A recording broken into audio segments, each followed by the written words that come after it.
Biblia inasema katika sura ya 8 Kutoka mstari wa 25 hadi 28.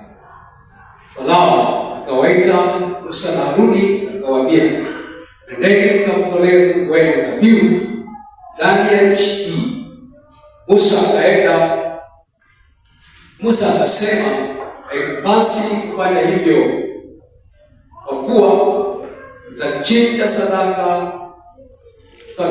sadaka Bwana Mungu wetu na hayo machukizo ya Wamisri. Je, tutachinja sadaka ya hayo machukizo ya Wamisri mbele ya macho yao, wasipige kwa mawe? Lakini tutakwenda safari ya siku 3 jangwani, tumchinjie dhabihu Bwana Mungu wetu kama atakavyotuagiza. Farao akasema, mimi nitawapa ruhusa mwende ili mchinjie dhabihu Bwana Mungu wenu jangwani, lakini hamtakwenda mbali sana. Haya, niombeni. Amen. Baba Mwenyezi, katika jina la Yesu, asante kwamba umetubariki tena leo na tuko tayari kusikia neno lako. Tunaomba uweza wako na nguvu zako viwe pamoja nasi, na baraka zako ziwe juu ya mtu huyo ambaye anaenda kusikia neno lako. Ninaomba katika jina la Yesu Kristo Bwana wetu. Amen. Haleluya kanisa.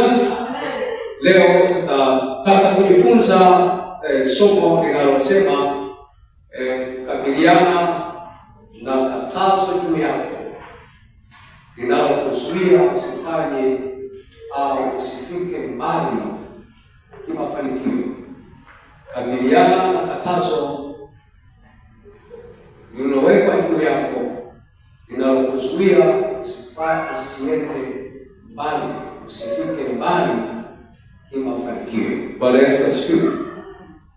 Habari hii nyingine ambayo tunaifahamu sana katika habari za wana wa Israeli ambao walikuwa watumwa kwenye nchi ya kigeni, na saa imefika ya wao kutoka kwenye ugeni na kwenda kwenye nchi yao ya ahadi. Na licha ya kwamba wamekaa miaka mingi, wameloea hapo kwa zaidi ya miaka 430, lakini wakati umefika ni lazima warudi kwao. Na yule aliyewashikilia anapewa habari ya kwamba hawa waliokuwa kuwatumikisha na kuwafanya kuwa watumwa, hawa si mali yako, wanaenda kwenye nchi yao Bwana aliyowaahidia. Haleluya! Hii ni habari njema sana kwa watu ambao wamekaa utumwani na walikuwa wameshazoea kabisa kujua ya kwamba sisi hapa ndio kwetu na haya ndio maisha na huu ndio utaratibu. Wazazi wetu wametuzaa katika haya, wametulea katika haya. Kwa hiyo wanaona kama ni desturi, kama ni kawaida zao kuishi maisha yao ya utumwa. Lakini neema ya Mungu ipo kwa ajili ya kila ambaye amekuokoa. Saa ikifika hautakaa utumwani tena. Bwana Yesu asifiwe. Saa ikifika utatoka na kurudi kwenye kile ambacho Mungu alikuweka, pale ambapo Bwana alikuita, pale ambapo Bwana amekubariki. Wana wa Israeli wanamwaga Farao na Farao anagoma akikataa. Nataka kukueleza ya kwamba Farao alikuwa na uhuru wa kuwapa wana wa Israeli kufanya chochote ambacho wanataka, lakini ndani ya mipaka. Mstari wa 25 Biblia inasema maneno ya kifadari. Hebu mtu mmoja anisaidie ambaye karibu na maiki, ile sura ya 8 mstari wa 25. Biblia inasema,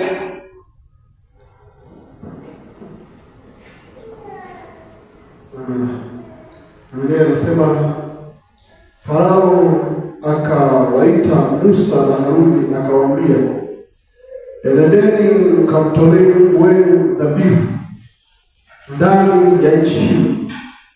Musa akasema, haitupasi kufanya hivyo, kwa kuwa tutamchinjia sadaka Bwana Mungu wetu na hayo machukizo ya Wamisri. Je, tutamchinja sadaka ya hayo machukizo ya Wamisri mbele ya macho yao, wasitupige kwa mawe? Tutakuona mstari wa 25. Biblia inasema Farao akawapa ruhusa waende wakafanya wanachotaka, lakini ndani ya nchi hii. Bwana Yesu sana. Safari ya mwendo wa siku 3 ambayo Musa anaitaka ilikuwa inavuka nchi. Bwana Yesu sana. Sasa hivi tukianza kutembea kwenye mkoa wetu kwa miguu, ndani ya siku moja tutakuwa nje ya mipaka ya mkoa. Bwana Yesu sana. Au nje ya halmashauri ya manispaa. Ndani ya siku 3 ambazo Musa alikuwa anazitaka zilikuwa zinavuka mipaka ya nchi. Kwa hiyo ndani ya siku 3 wangekuwa mbali sana, na Farao akajua ya kwamba safari ya siku 3 itaenda nje ya mipaka. Kwa hiyo akawaambia, hiyo ruhusa hamnayo, hamruhusiwi kwenda mwendo wa siku 3. Kwa hiyo kama ndani ya mipaka ya nchi ungekuwa na mwendo labda wa masaa 5, 6 au ndani ya siku moja, ni kama alikuwa anawaambia kwamba hamruhusiwi kwenda safari ya siku 3, ila mnaruhusiwa kwenda safari ya siku 1. Maana ndani ya siku moja ungekuwa ndani ya mipaka hiyo hiyo ya nchi ya Misri. Bwana Yesu sana. Jaribu kuangalia majibizano yanayoendelea kwenye ule mstari wa 28. Bado Musa anasema kwamba kabla ya 28 kwamba ndani ya mipaka hii haiwezekani. Tunahitaji kwenda nje ya mipaka hii. Amen. Kufanya kwa ruhusa yako ndani ya mipaka hii haiwezekani. Tunahitaji kwenda mbali. Tunahitaji kwenda mbali ambapo hawa wanaotuona hapa wasije wakatupiga kwa mama. Bwana Yesu asifiwe sana. Farao anarudia na kusisitiza kwenye mstari wa 28, hamtakwenda mbali sana. Bwana Yesu asifiwe sana. Wana wa Israeli wanataka kwenda nje ya mipaka ya nchi. Wana wa Israeli wanataka kwenda mbali sana. Lakini Farao anawaambia mtakuwa ndani ya nchi hii na wala hamtakwenda mbali sana. Hili linakuwa kwazo la kufikia malengo ya wana wa Israeli. Lengo lao la kufikia ahadi. Lengo lao la kufikia makusudi ya Mungu yaliyokuwa yamewekwa kwa ajili ya taifa hilo. Haleluya.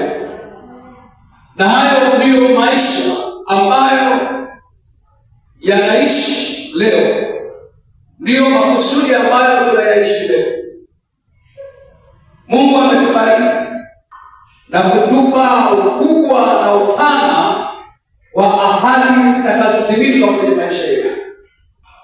Kama ambavyo Mungu aliwaahidi wana wa Israeli kuwabariki kwa ukubwa na urefu, kwa kina na upana, kwa ukamilifu. Lugha moja wapo ni ukamilifu, kwa ukamilifu.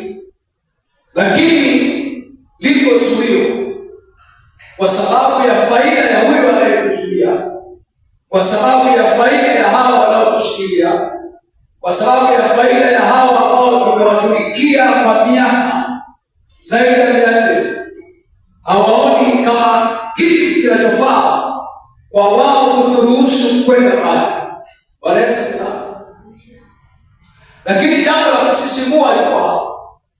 Farao hawakatazi wana wa Israeli wasitoe sadaka, ila anawapa ruhusa ya kufanya ndani ya mipaka. Hebu sema kufanya ndani ya mipaka. Hili ni jambo baya kabisa kutokea kwa Wakristo. Kufanya ndani ya mipaka. Nchi yoyote ina mipaka. Nchi yoyote inaruhusu kuingia au kutoka. Na kwa sababu hiyo, wakati ule, acha nikupe mfano, Israeli walipo Musa anapoongea na Farao, Musa hakuwa peke yake, alikuwa na Haruni, labda na wazee wengine. Lakini Farao yeye alikuwa pamoja na wazee wake, viongozi, labda mawaziri, wakuu wa ulinzi.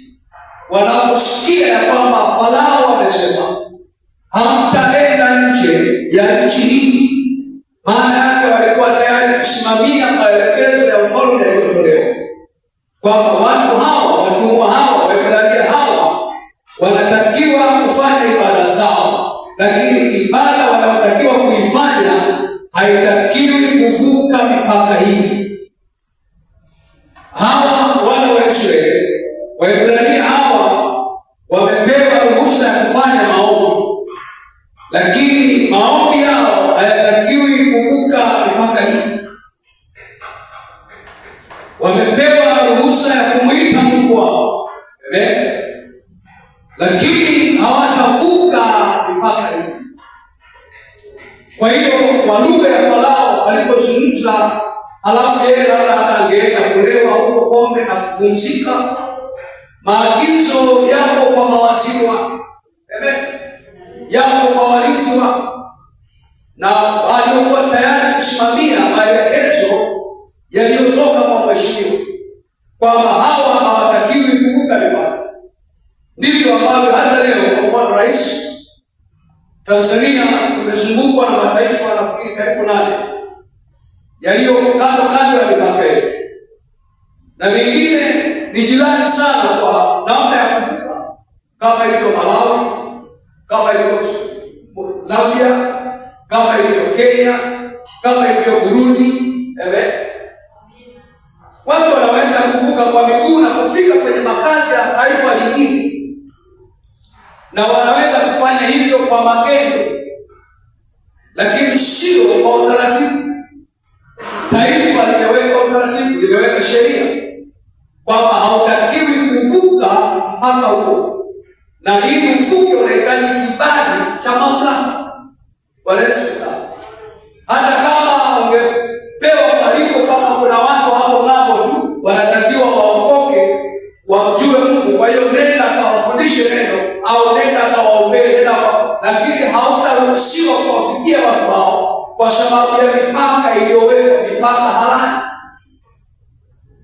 Kwa hiyo mhubiri huyu Musa amepewa neema na Mungu ya kwamba unapaswa kwenda nje ya mipaka, lakini wale ambao wanawashikilia hapo wanawaambia kwamba kweli ukahubiri, ukaomba, lakini hautavuka mipaka ya nchi. Haleluya! Ni kweli unahitaji kwenda, lakini hautaenda mbali sana.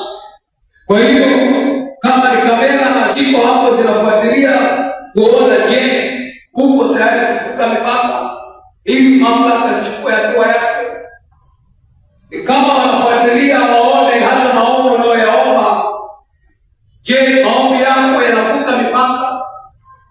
Ni kama wanafuatilia kuona hata huduma unayoifanya, je, huduma yako inavuka mipaka? Ni kama wanafuatilia sana hata biashara zako unazozifanya, je, zinavuka mipaka? Lengo letu ni kufikia ukamilifu. Hebu sema kufikia ukamilifu.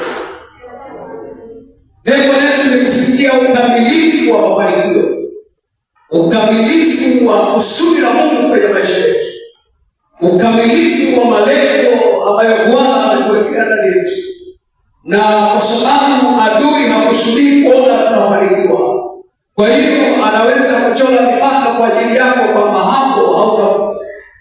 Sikiliza, leo kwa jina la Yesu tunataka kuvuka hiyo mipaka. Amen. Ndivyo ilitokea hata kwa wana wa Israeli, pamoja na mazuio yote ambayo waliwekewa, pamoja na vikwazo vyote ambavyo walipewa, lakini tunajua kuna siku moja walivuka hiyo mipaka.